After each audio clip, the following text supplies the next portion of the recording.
शांति दिलाने अभिषेक दीजिए।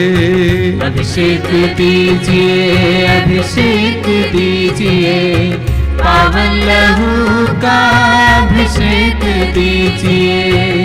जकड़ा है मानव पापों के जाल में, बंधन तोड़ने अभिषेक दीजिए। अभिषेक दीजिए, अभिषेक दीजिए, पावन लहू का अभिषेक दीजिए।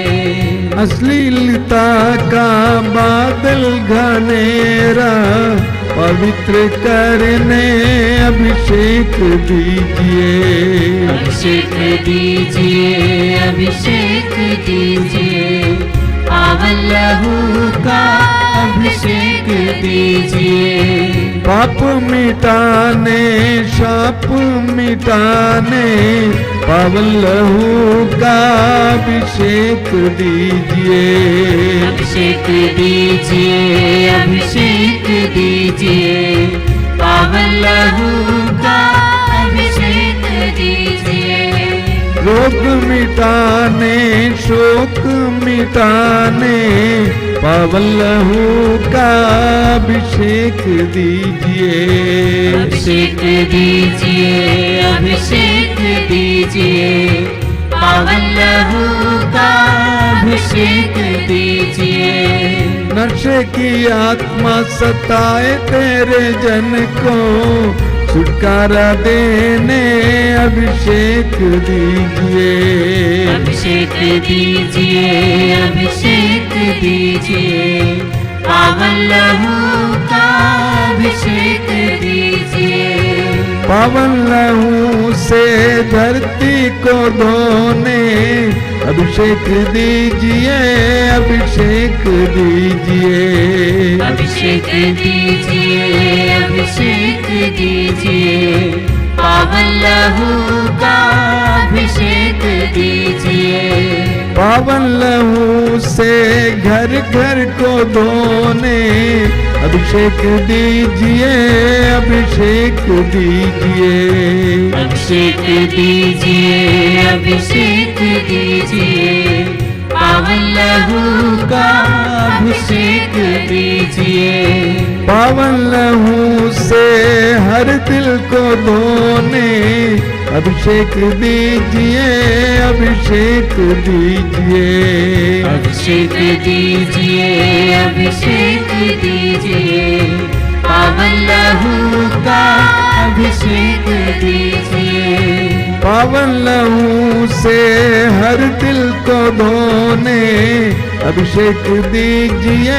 अभिषेक दीजिए। अभिषेक दीजिए, अभिषेक दीजिए, पावन लहू का अभिषेक दीजिए। पावन लहू से हर तन को धोने अभिषेक दीजिए। अभिषेक दीजिए।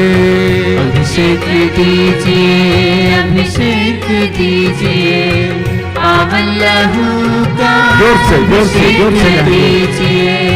अभिषेक दीजिए, अभिषेक दीजिए, पावन लहू का अभिषेक बार बार गाएंगे। अभिषेक दीजिए, अभिषेक दीजिए, पावन लहू का अभिषेक दीजिए। अभिषेक दीजिए, अभिषेक दीजिए, पावन लहू का अभिषेक दीजिए। Hallelujah hallelujah hallelujah hallelujah hallelujah hallelujah hallelujah hallelujah hallelujah hallelujah hallelujah hallelujah hallelujah hallelujah hallelujah hallelujah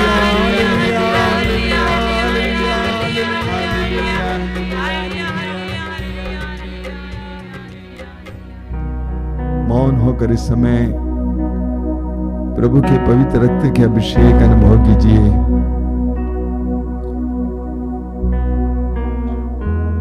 करुणावान प्रभु, दयावान प्रभु,